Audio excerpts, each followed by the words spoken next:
Amina. Anasema atagonga muhuri. Hebu sema muhuri. Kazi ya muhuri unaelewa? Ni kuthibitisha kwamba hicho kitu kimetoka kwangu. Ule muhuri ndio unabeba nafasi ya kama ni kanisa, mchungaji. Ule muhuri kama ni maisha yako ndio anabeba nafasi ya maisha yako. Kama ni kazi yako, ule muhuri ndio unabeba nafasi ya kazi yako. Kama ni ndoa yako, ule muhuri ndio unabeba nafasi ya ndoa yako. Na ndio maana ukienda hata mahakamani watakwambia lete hati. Haiwezi kuwa hati kama haijaombwa nini jamani?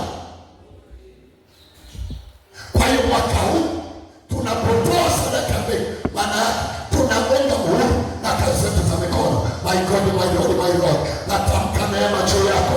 Kila unachokifanya kikagonga muhuri na msalaba wa damu ya Yesu Kristo.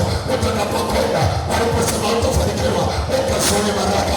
Utakapokwenda waliposema utainuliwa, ukainuliwa hapo.